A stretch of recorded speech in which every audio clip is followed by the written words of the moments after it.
You are a Lanista, a trainer of gladiators in ancient Rome, and your life is about to become a waking nightmare. Others see glory in the arena, but you see the numbers, how much each man costs, how easily they break, and how quickly they die. The sun hasn't yet risen, but already you're awake, listening for whispers of escape, or worse, silence where there should be breathing. Below you, 40 men stir in the darkness of the barracks. Prisoners, slaves, volunteers with nothing left to lose. You feed them, house them, punish them, but you don't own them. The Empire does. Each body is an investment, each scar a subtraction. You don't train warriors. You manage human assets, sharpened for spectacle. When a man like Marcus tears a shoulder mid-spar, you don't feel sympathy. You calculate loss. 8,000 denarii, slipping into the dust. This is not a life of honor. This is survival by control. The crowd will cheer when your men bleed. They won't see your sleepless nights, or the fear that one day they'll rise up against you. So, tonight, we'll follow your path. We'll walk through the blood-soaked sand of your training ground. We'll stand beside you as the games claim another. And we'll lie awake, wondering, what kind of man survives by teaching others to die? You rise before the sun, not because of discipline, but because of dread. The numbers are always waiting for you, etched into your mind like the scars on your men's backs. 40 bodies to feed, 40 mouths to monitor, 40 chances to fail. Before your feet even touch the stone floor, you're already calculating. How many are injured? How many are nearing sellable form? How many won't survive the month? You open the scroll beside your cot, today's ration inventory, last month's healing costs, the scribbled tally of deaths. There is no romance in this role, no fire of pride or steel of virtue. There is only expense.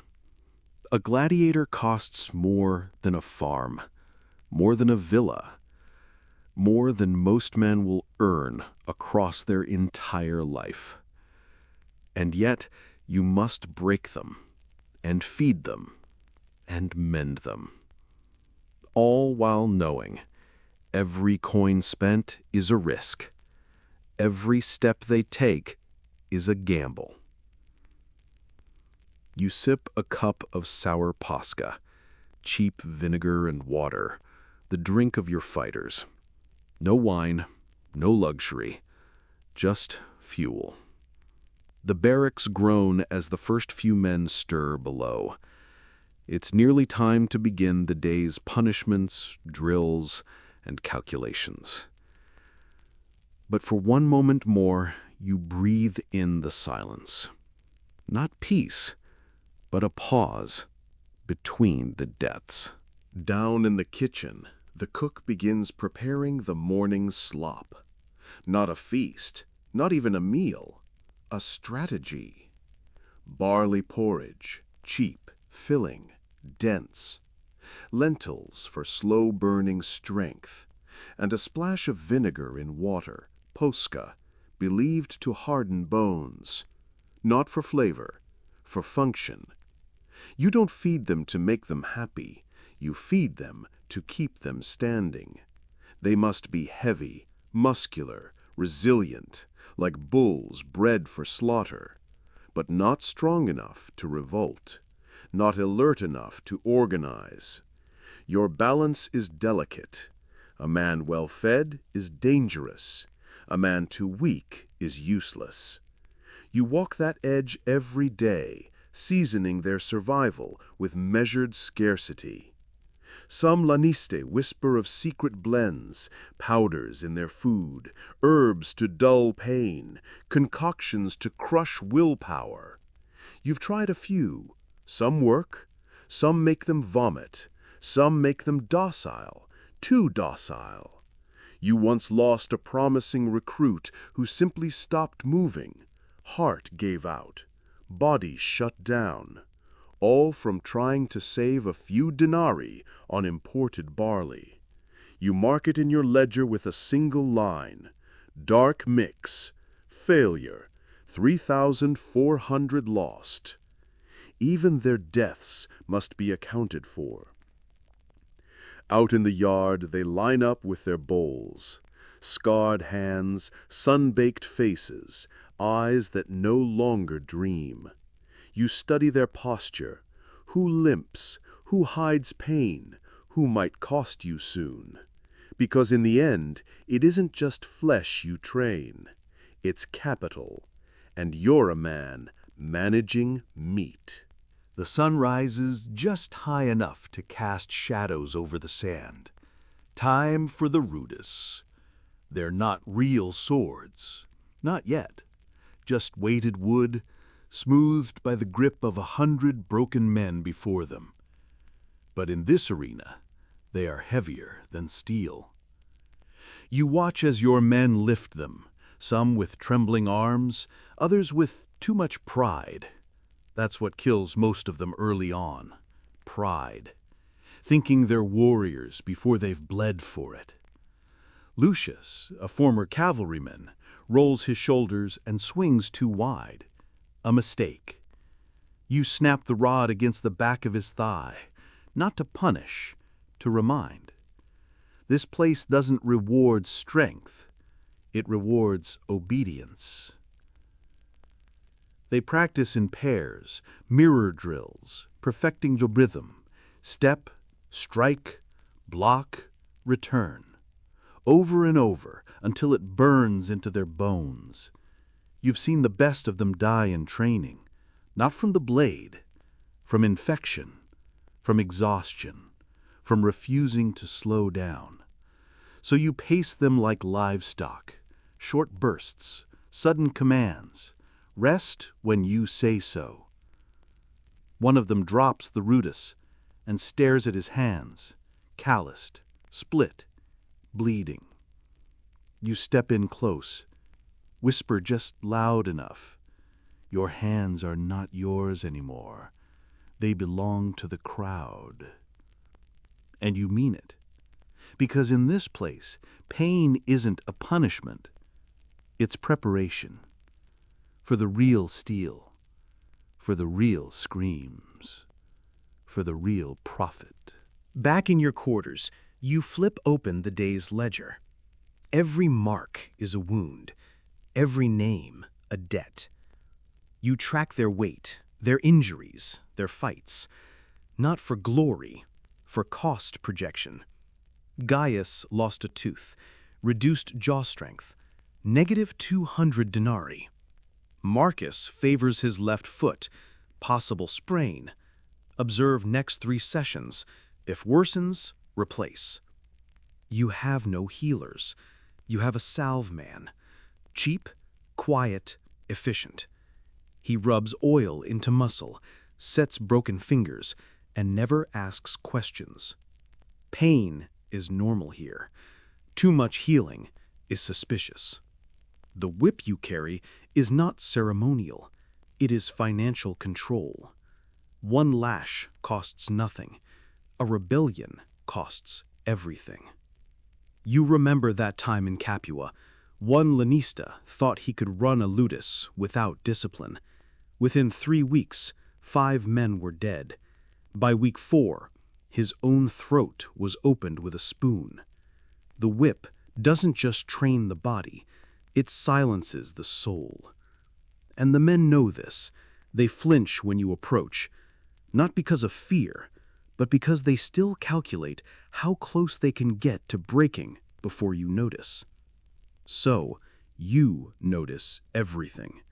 You watch the way Titus avoids eye contact, the way Afer eats slower than usual, the way Nerva no longer laughs when the others do.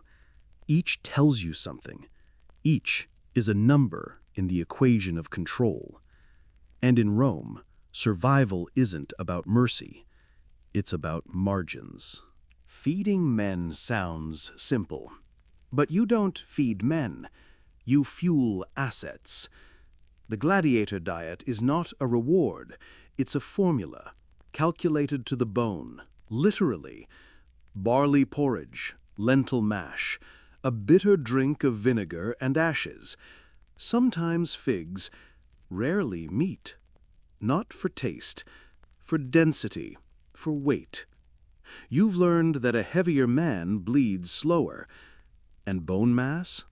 Ash vinegar stimulates it, so the old scrolls say. Your cook is not a chef. He's a mathematician with a clay pot. You don't serve food. You ration fear. Twice a week, you reduce portions by a spoonful. If they train harder, you restore it. If they whisper at night, you remove it again. You control rebellion through hunger. Even salt is currency. You watched once as two men traded sparring shifts for a pinch of it. That told you everything you needed to know. Salt is trust. Salt is leverage. But then there's the cost of feeding hope. That's more dangerous than barley. When a man fights for freedom, he fights harder. But if he believes he might earn it too soon, he becomes a liability. So you pace the rewards. A bronze ring here, a private cell upgrade there. Never too much, never too soon. Keep them alive, but never full.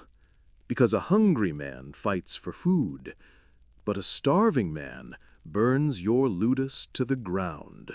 You've stopped mourning deaths. Now you calculate them. Each corpse is a subtraction problem, not of flesh, but of denarii. A life lost is 8,000 coins never returning. Your ledger doesn't weep. You keep it locked in a wooden box in your quarters, not for safety, but shame, because it doesn't list names, only numbers, weight, height, style of combat, rental history. Lucius, dead after his second match, cost 7,600. Tiberius, leg broken in practice, downgraded to background filler, still costs you 500 a month in barley. Dead men are cheaper. Injured men are ruinous. You once tried to petition a senator for reimbursement. He laughed. The gods take whom they please, he said. The gods don't pay your bills. You've learned to prepare for loss like a farmer prepares for winter. Buy in batches, rotate fighters, favor those with longer lifespans, net fighters, Thracians, shield men. Avoid duelists. The crowd loves them, but they die too quickly. Some clients pay a premium for a first-kill virgin fighter, but you hesitate now. It's too risky. You whisper a prayer to Mars with every match day, not for victory, but for survival. Not theirs, yours. Your wealth is made of fragile men, and their bodies break so easily. It's match day. The arena, from your seat behind the sponsor's platform, looks like a sand-covered ledger. Every footprint, an entry. Every bloodstain, a deduction. You do not cheer, you count. Each fighter who enters is a gamble you didn't choose to make. Marcus, 12,000 denarii purchase price, rented today for 1,500. If he survives, profit. If he doesn't, disaster.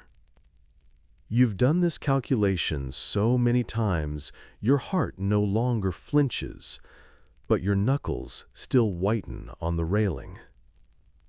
The crowd cries for death. They don't pay for restraint. An accidental throat slash costs you a season's worth of barley.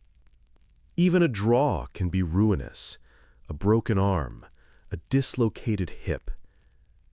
You've learned to look away when they scream, but not for mercy, for math. You once tried to insure a gladiator. The broker laughed, just like the senator did. He told you, "You're in the business of ghosts." You understood what he meant eventually. Your wealth isn't measured in gold, it's measured in borrowed time. A single bad day can bankrupt you. A rash decision by a sponsor, a misjudged matchup. A crowd that cheers too loud, too long, pressuring the editor into a thumbs down he didn't mean. You never loved the games. They were never for you. But the trap is closed now, and the arena is your captor as much as theirs. Night falls on the ludus. The scent of sweat and iron still clings to your tunic as you sit at your desk, running your fingers across the wax tablet again. Your handwriting grows messier each night, but the math never changes. 42 men, 3 injured, 2 might not return from next week's games.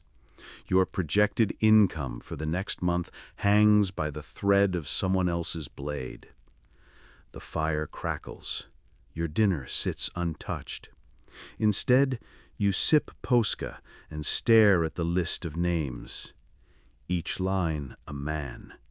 Each man a sum. Some will die before they break even. Others may rise, earn enough to buy their freedom, and leave you with nothing but a blank space on the roster. You once had dreams of promotion, of moving to a quieter province, away from the blood and sand. But the books say otherwise. You're too far in. The cost to exit is steeper than the cost to endure. And so you keep the ledger every night, like a priest counting souls, except no gods hear your prayers.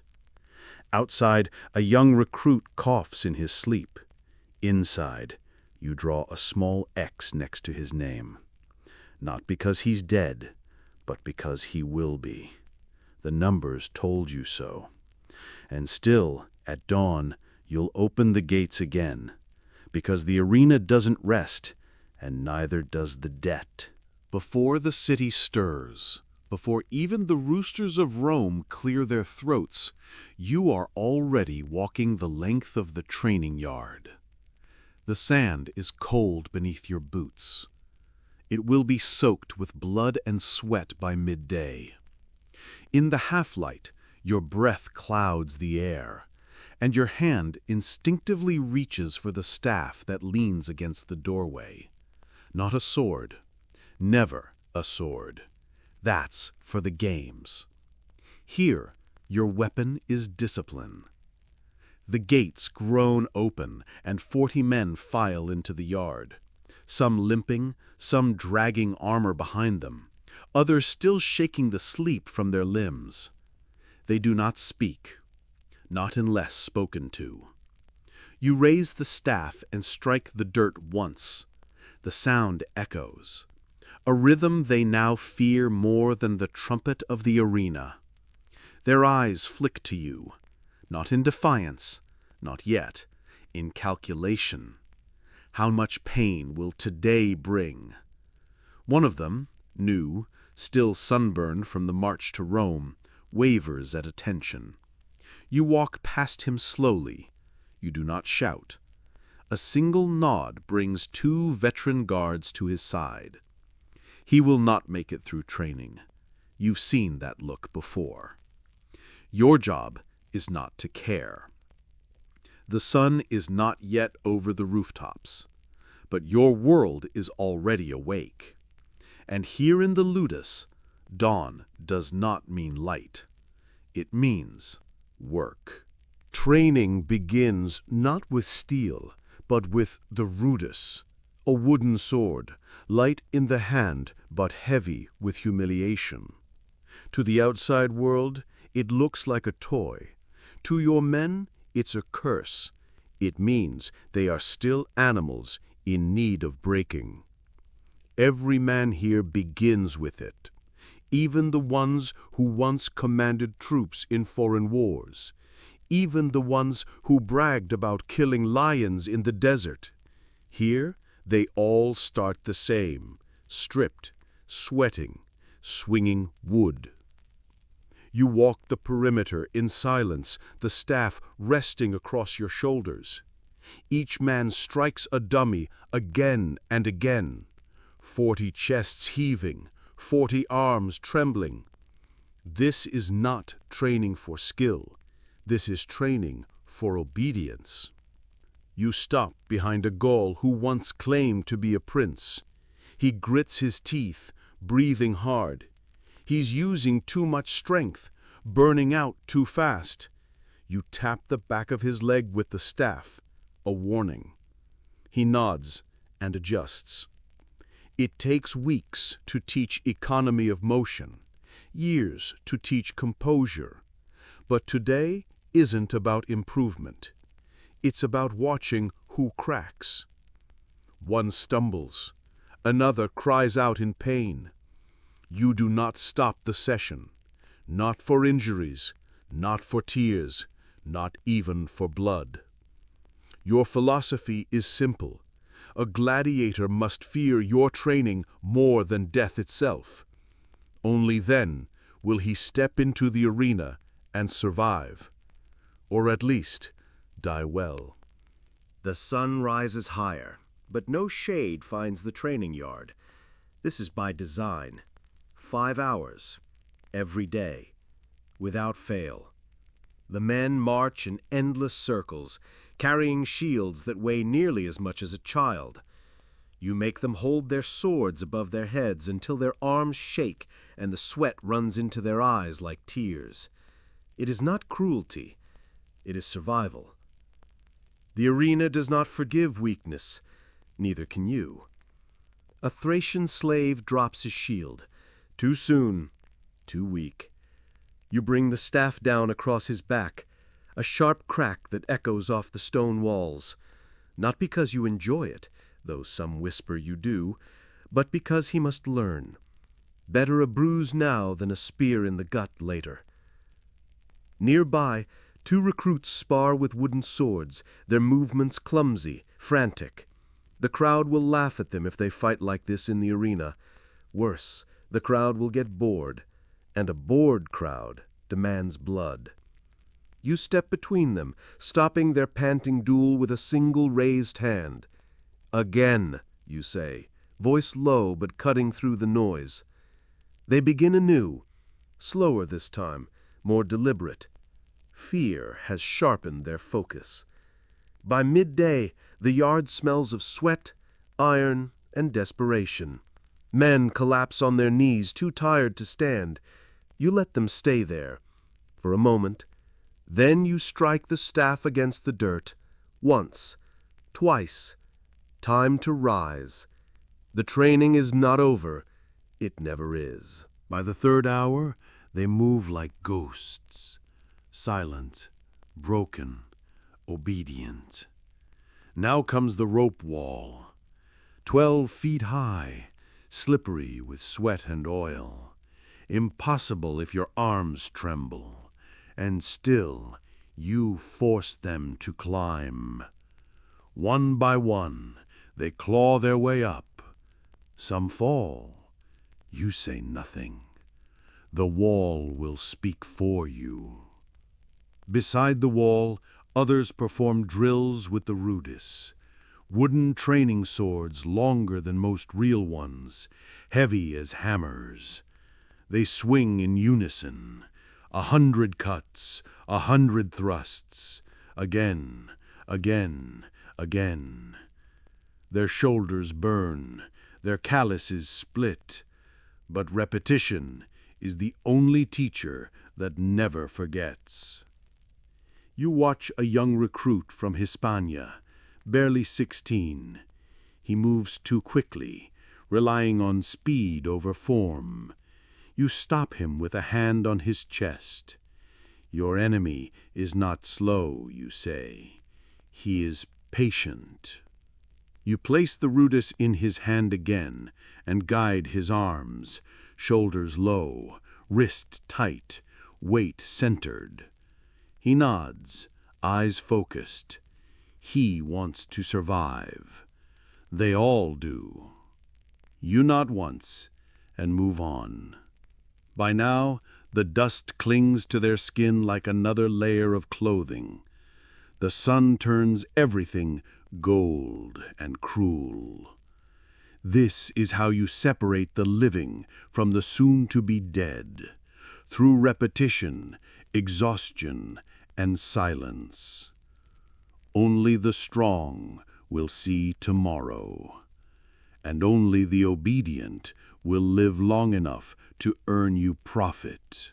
At midday, when the heat begins to twist the air into a haze, you lead them to the small arena behind the barracks. It is not the grand Colosseum, but a sunken ring of packed sand and stone walls, just wide enough for death to feel close. They step in 2 by 2. No armor, no mercy. You call it umbra pugna, shadow fighting. Here you strip away their final illusions. Each pair begins circling, waiting for the first mistake. Some strike too early, desperate to impress. Others freeze, paralyzed by the realization that this is no longer training. This is rehearsal for their final act. One fighter hesitates, too slow. He receives a hard crack to the ribs from his opponent's wooden blade. He falls. You do not help him up. If he cannot rise now, he will not rise in the arena. From the stands, if they could be called that, you watch every breath, every hesitation, every flash of cruelty. You're not just training them to survive. You're watching for the ones who might lead, the ones who others rally behind. Those are the dangerous ones. You make a note in your wax tablet beside a name. Cassianus. Too skilled, too charismatic. Potential for revolt. You must decide soon, promote him to personal champion or eliminate him before he spreads hope, because hope here is the most lethal weapon of all. In the quiet hour after drills, when sweat still clings to their backs and the air tastes of iron and dust, you walk through the barracks alone. You pass racks of rudis, wooden swords worn smooth by years of desperate hands, the tools of discipline, of shaping, of breaking. Each one tells a story. The nick in that hilt? From a fight where one man refused to drop his blade until unconscious. The faded paint on another? Once used by a Gaul who killed 2 trainers before being chained to the ground for a week. You stop at one sword. The handle is blood-dark, worn and cracked. It belonged to Marius, your first true fighter. He lasted longer than most, earned cheers even from senators, then died in the sand, gutted by a smaller man no one had bet on. You keep his rudis as a reminder. They all fall, eventually. Outside, the younger recruits still train, wooden blades striking practice poles in dull rhythm. Inside, the veterans sit silently, eating barley mash, their eyes hollow. You've taught them obedience, pain, silence. But every now and then, one still asks, "When do I earn my freedom?" And you always give the same answer, the one that ends questions. when the crowd remembers your name longer than your death. Only a few ever get close, and fewer still survive long enough to find out. Sometimes they break too soon. One morning you find Cassius, young, wiry, quick, hunched in the latrine, rocking back and forth, his training blade clutched like a lifeline. His mouth moves, but no sound comes. He hasn't spoken since the last bout, since he watched his tent mate die with an axe in his skull. You kneel beside him, not gently, but not cruelly either. You've seen this before. Some men snap like dry branches, fast and loud. Others splinter inward, silently, until there's nothing left to hold the shape of a person. You could beat him back into training. Others would. But you know what happens next. He'll flinch at the wrong moment in the arena. He'll freeze, and his opponent will cut through him like a practice dummy. The crowd will cheer. You'll lose another investment, another life. So you do what must be done. You mark him for the mines. Better to break stone than break your profit margins. Later that day, as the others spar under the midday sun, Cassius is led away in chains, his wooden sword still in hand, a relic, a symbol, a lie.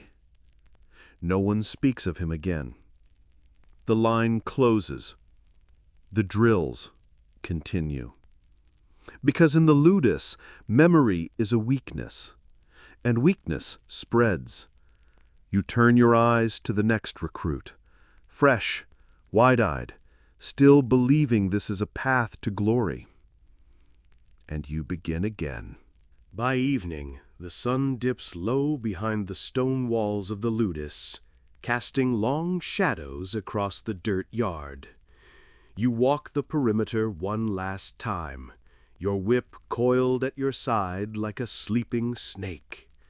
The men are tired, bleeding, bruised, but not dead. That's your metric for success. They're still breathing. Lucius limps back to his corner, favoring his left side. Gaius has a swollen eye. Two others bicker quietly over water rations. A third sharpens his rudest like it matters. It doesn't. You sit on the steps and pull off your sandals. The grit between your toes stings. Your feet are cracked, like the soles you command. But you don't wince, never in front of them. In the fading light, one of the older gladiators, Germanic, massive, silent, approaches the altar tucked into the corner of the yard. He lights a small oil lamp and kneels, not to Roman gods, to his own. You watch.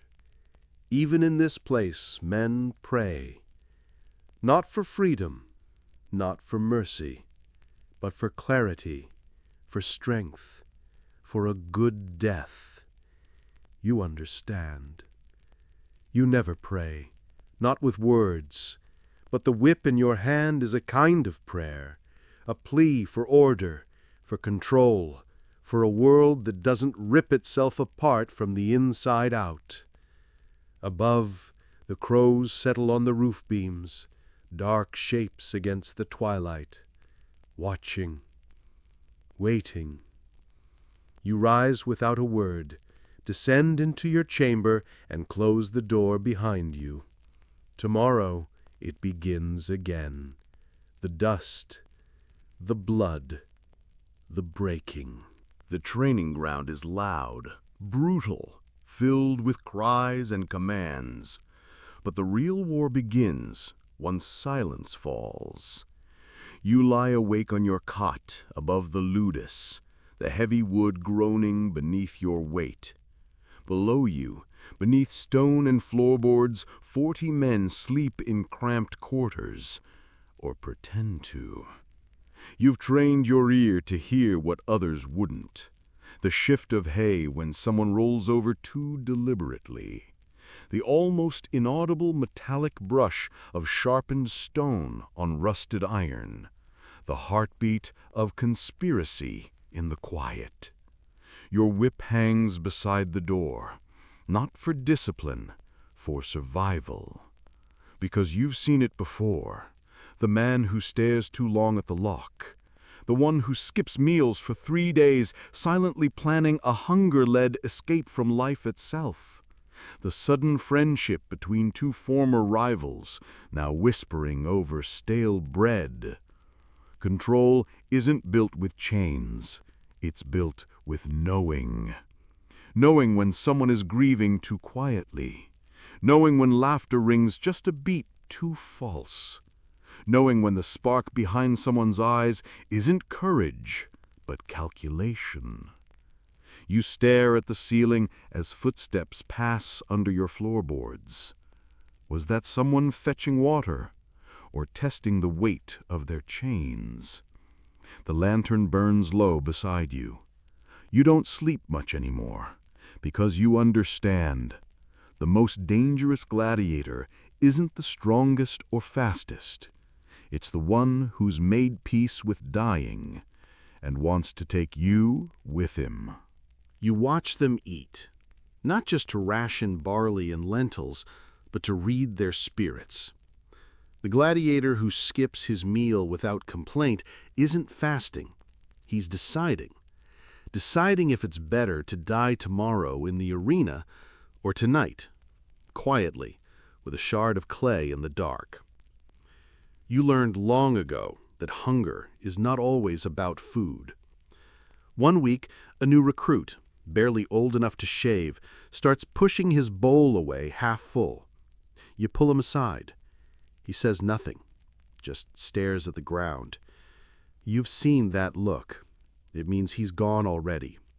So you sit with him the next morning. You pour his vinegar water yourself. You offer silence until he speaks. And when he finally does, he tells you, "My mother used to pray for me. I think she stopped." That day, you assign him an easy opponent. You let him win. You let the crowd cheer for him. You give him the illusion of choice, of value. And it works, for a while. But even the best manipulations are bandages, not cures. You can't save a man who's already buried himself. Some say you're heartless, that you treat men like cattle. But the truth is, your job isn't to care. It's to keep them breathing. Because every suicide is a financial failure. And every gladiator who gives up costs you silver and standing. You don't teach them to hope. You teach them to endure. You've discovered something cruel and true. Hope is not a gift. It's a weapon. Too much, and they rise against you. Too little, and they collapse into useless shells. Your job is to calibrate hope like a physician doses poison, just enough to keep the body alive. So you allow rumors to circulate. 3 more wins and you go free. A senator is watching. Fight well and you'll earn a patron. A letter arrived from your village. Maybe they're still alive. You never confirm or deny. You simply let them wonder. In the corner of the barracks, Gaius is stitching his own armor by moonlight. Not because you ordered it, but because he believes someone might notice. That effort might be seen, might be rewarded. You won't correct him. That fragile hope is more useful than any whip. Some men tattoo tally marks on their arms, 1 for each victory, 1 for each breath closer to freedom. You've seen the same marks on corpses, stiff and pale in the morning. The tally doesn't protect them, but it keeps them standing long enough to fight again. You sometimes whisper, "You're close," even when you know they aren't. You pat a shoulder, offer a nod. They light up like children. It's sickening and necessary. Because once hope dies completely, they don't just stop fighting. They start thinking. And thinking is far more dangerous than rebellion. You sleep above them, not for comfort, there is none, but for proximity. Your room, if it can be called that, has one window facing the yard and a narrow slit in the floor. Through it, you can hear the men. Not clearly, just enough. Enough to catch tones, not words. Laughter is safe. Boasting expected. But whispers? Whispers are alarms. There was a man once, Crixus, large, charming, persuasive. He never cursed the food. He trained hard, won fights, even cleaned his own cell. Too good. So you listened. And one night, through the slit, you heard him say, "If we strike before dawn, while the gates open for the bread cart." He never finished the sentence. The next morning, Crixus was assigned to a private match outside the city. You paid the editor to keep it quiet. He never returned. You didn't enjoy it.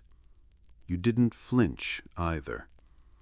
You remind yourself, this isn't cruelty, it's maintenance. Some men scratch messages into the underside of their cots. Some pass notes in water jugs. Some tie knots in their belts, symbols only they understand. And you learn to see them all. Because a Lanista who misses a whisper today might be nailed to the wall by morning. You are their god and their warden. You are their teacher and their jailer. And if they ever forget it, you die. You never sleep deeply, even when your body begs for it. After drills, after wounds, after days where 3 men broke bones and 1 broke down, you lie in bed with eyes half-lidded and ears wide open, because your greatest asset is vigilance. They test you, not always with daggers or whispers, sometimes with silence. One night, no sounds, no snoring, no murmuring, 40 men, all quiet. That's when you rose, barefoot and slow, descending the stairs like a shadow. You passed the empty kitchen, the locked storeroom, the wall where weapons once hung, and there, behind the bathhouse, you found them. 6 men in a circle, not whispering, staring, each with a stone, a chisel, a plan. They weren't ready, yet, but that was enough. The next morning, the ringleader was sold off to the mines. The others were put on isolation cycles, no interaction, double training, triple rations of loneliness. They cracked in days. You tell yourself, you're not paranoid, you're prepared, and that's how you stay alive.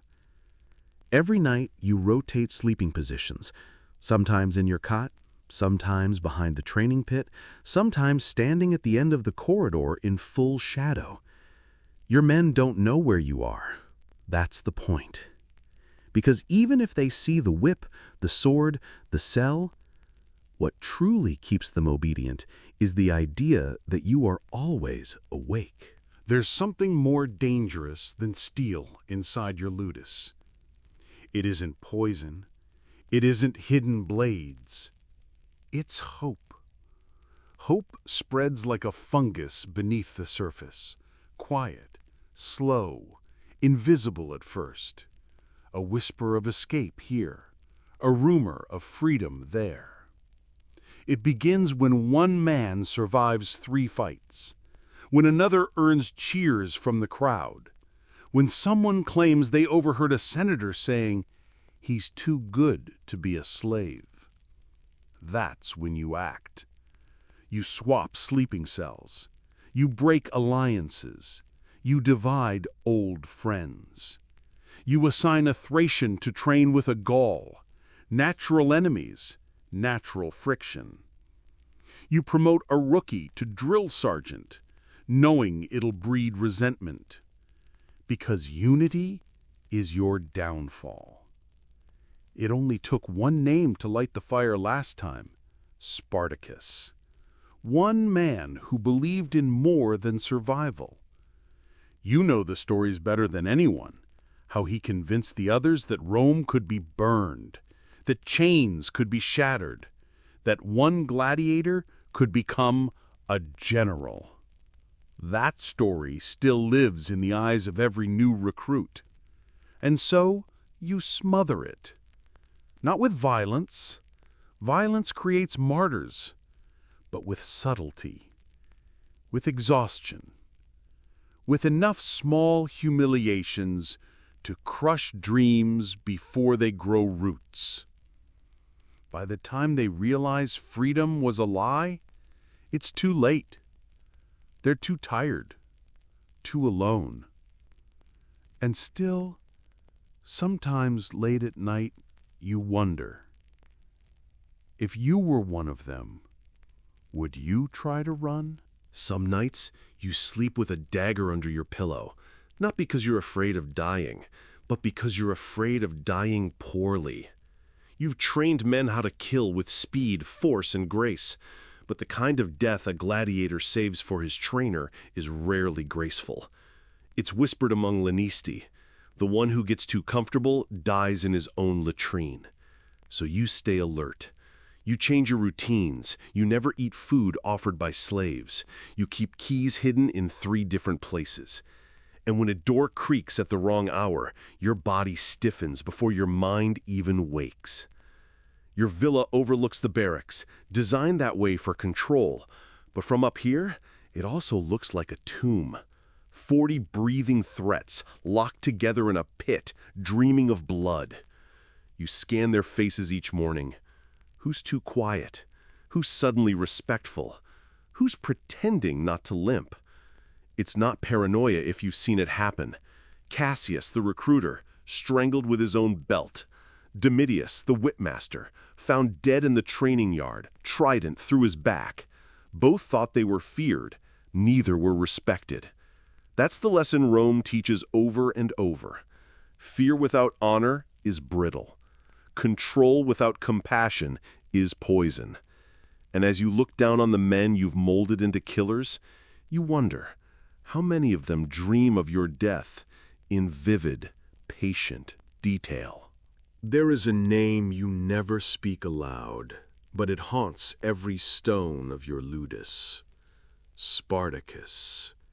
He began just like your men do now, stripped, renamed, retrained, a Thracian brute with too much pride.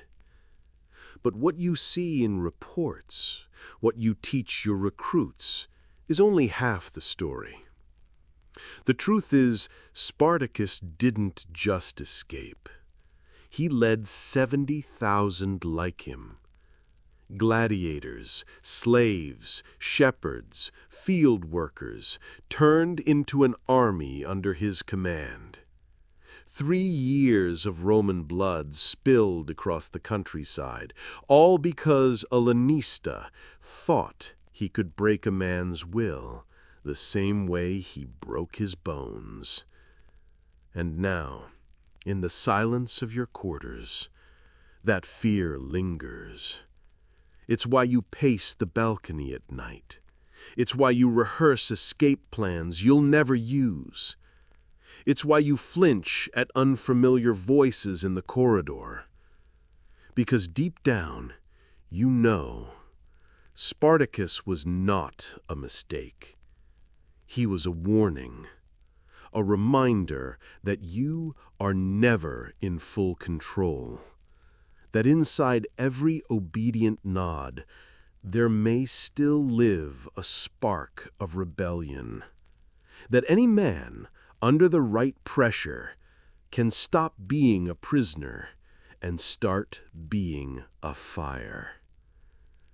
You hold your cup of watered wine. It trembles slightly in your fingers, not from weakness, but from memory.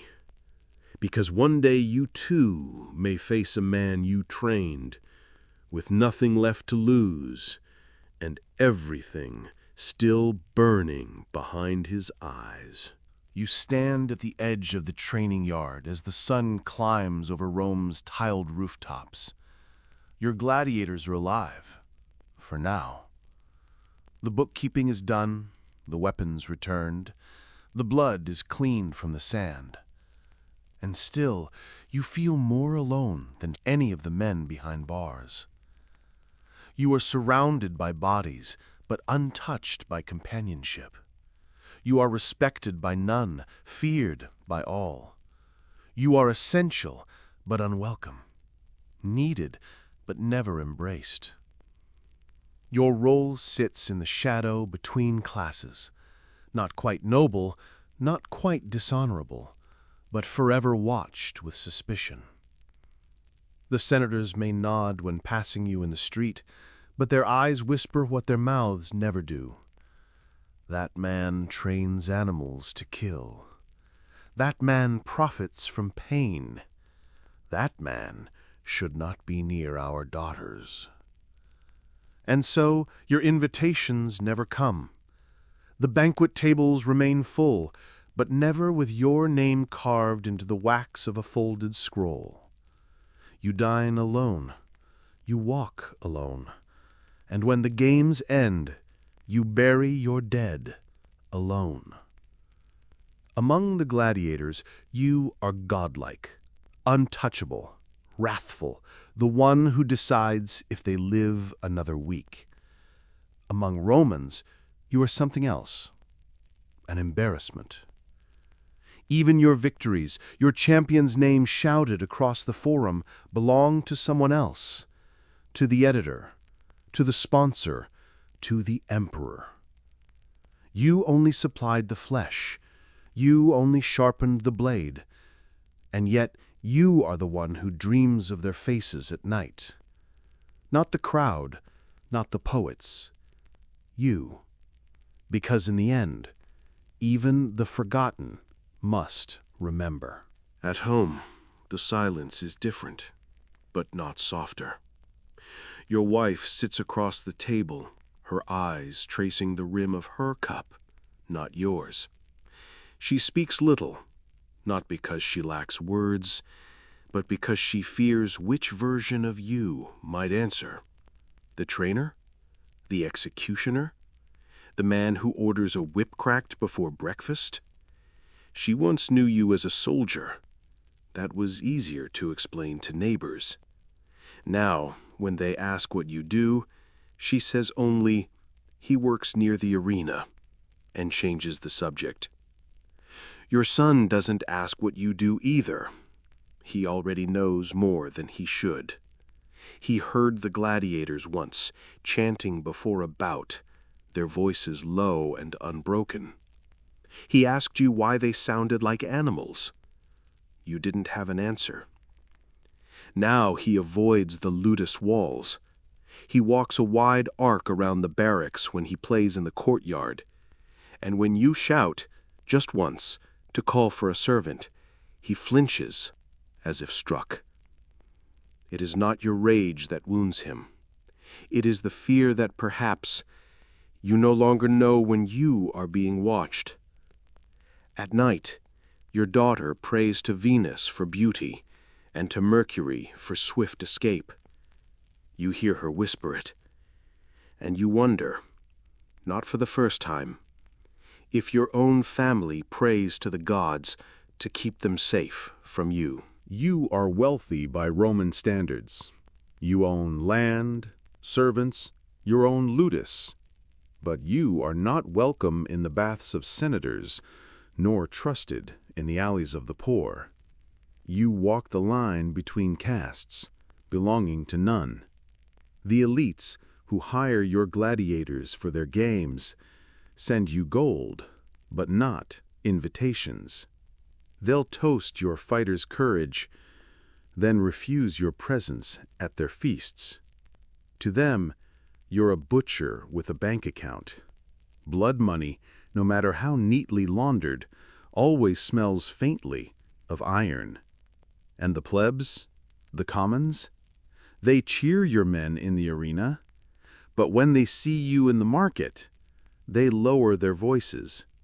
Mothers pull children aside as you pass. No one wants to meet the eye of a man who teaches others how to die. Even the priests won't look at you directly during festival rites. You are a utility, necessary, powerful, untouchable, but never embraced. Not by class, not by community. You begin to understand what your gladiators feel. The strange emptiness of being admired from a distance, but never allowed to come close. A lion may draw crowds, but it is always behind bars. No matter how much coin passes through your hands, the sand beneath your feet still sticks to your name. The arena, that grand coliseum, was meant for heroes, for gods, for divine spectacle. But you are its backstage ghost. Your name is never etched in marble. Your victories are never sung. And when a match is lost, when a gladiator fails to please the crowd, they do not blame the gods. They blame you. You trained him. You sent him into the arena. You failed to make his death beautiful. So you sweep the training yard long after dark, hiding blood with fresh sand, practicing names of the dead until you forget their faces. Every splintered rib, every misstep, they reflect on you. And worse, your wife no longer asks about your day. She no longer flinches when you come home. She simply walks away. Neighbors avoid your eyes. Priests mutter prayers when your shadow touches temple steps. You are treated not like a citizen, but like a man infected with something that might spread if you speak loudly. And yet, you stay, because there is nowhere else to go. You are not quite Roman anymore, and never quite human again. The games are over. The crowds have gone home, drunk, sated, forgetful. The sand is stained with yesterday's excitement, and you are left with silence. You walk the empty corridor alone, scroll in hand, ink smudged from sweat. It is time to take inventory. Not of weapons or armor, but of men. Lucius, gone. Quintus, gone. Polio, clinging to breath, but won't last the night. They were worth tens of thousands in denarii, but now they are ink blots on a papyrus ledger. Losses to be recorded, not mourned. But you remember Lucius, who trained harder than the rest, who once made a joke that made even you laugh. Quintus, who scribbled letters to a daughter in Gaul he hadn't seen since she was 3. You told them how to stand, how to strike, how to fall with dignity when the crowd demanded it. And now, you wonder if they cursed your name with their last rasping breath. There is no parade for you, no triumph, no honor. Just silence, just numbers, just the whisper of a gate closing as another body is dragged away. You return to the dormitories with a list in your hand and grief in your throat. But there are still 30 men alive. and games next week. The crowd roars for blood, but they will never know what it costs. They never see the limping gait of a fighter as he returns to the dormitory holding his side with broken fingers. They do not see you spooning crushed herbs into the mouth of a man too feverish to speak, or how you wipe the blood from a wooden blade with the same cloth you'll use to bind another wound. They do not know that gladiators dream of home, that some cry softly into straw pillows at night, murmuring forgotten lullabies in foreign tongues, that you've learned to speak pieces of 5 languages just to say it's over or you'll be okay. The crowd doesn't want that story. They want heroes or monsters. Not the in-between men, not the slaves who feared lions more than death, not the volunteers who sold their freedom for the fantasy of glory, and certainly not you, the man who keeps it all stitched together with spit, salt, and a prayer to gods who never answer. You stand in the shadow of the arena, listening to the thunder of applause. But in your chest, there is only silence. Because what the crowd will never know is that your heart broke a long time ago. You have gold, more than most men in Rome, more than the fathers of the men you train. But it does not buy belonging.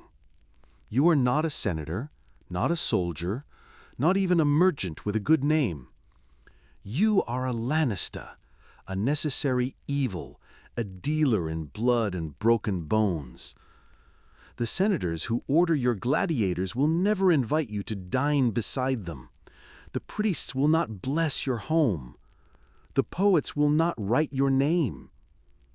Your wife, she knows how you earn this wealth. She wears the jewels, but flinches when your footsteps echo through the atrium. Your son once asked you, "Why do the men you train look so sad?" You didn't answer. Because how do you tell a child that a man's sadness can be sold for entertainment? At the bathhouse, men avoid your eyes. At the forum, they murmur once you've passed. They need your fighters, but they do not want you. So you return home, to a house heavy with silence and the cold comfort of counted coin. And still you rise before dawn, because the machines of violence you tend must be oiled with discipline and paid for with your solitude. There comes a moment, often late, when the wine has gone bitter and the house is asleep, when the silence becomes unbearable. You sit alone in your chamber, surrounded by scrolls of finances, lists of names with red lines through them, and fading ink that records death like tally marks. This is the final cost. Not just the coin, not just the loneliness, but the knowing that your life has been built atop the bones of broken men. You were their keeper, their warden, their teacher, their executioner by proxy. You taught them to survive, but survival was rare, and now their ghosts live in the corridors of your mind. Lucius with the crooked smile, Thrax with the cracked ribs and no fear, Bato, who begged you for one more week with his son before the next match. They're all gone, but you remember. You remember every scar, every scream stifled behind stone walls, every final breath as the sand drank their blood. And in this quiet moment, you wonder, was the gold worth it? Was the reputation, the fear in others' eyes, ever enough to fill what the dead have hollowed out inside you? You rise, blow out the lamp, and walk to bed beneath a roof bought with ruin. Because tomorrow, the ludus awakens again. And now the arena is still. The cheers have faded. The torches have burned low. And you, the Lanista, rest not among blood and sand, but beneath a silent sky, where no one demands your strength or your control or your cruelty. The wooden swords are stacked. The iron gates are closed. The men sleep in their cells, or not at all. But you may finally rest. Let your thoughts drift far from the walls of the ludus, far from the debts, the discipline, the ghosts. Let the weight you've carried begin to dissolve, like the last echoes of a crowd long since gone home. You were never meant to hold it all. Not their lives, not their deaths, not the silence that came after. Tonight, nothing is required of you. You are not a trainer, not a tactician, not even a Roman. You are simply a soul, adrift in quiet time, between one breath and the next. So breathe now, deep and slow, like the wind between stone pillars, like the tide that carries dreams.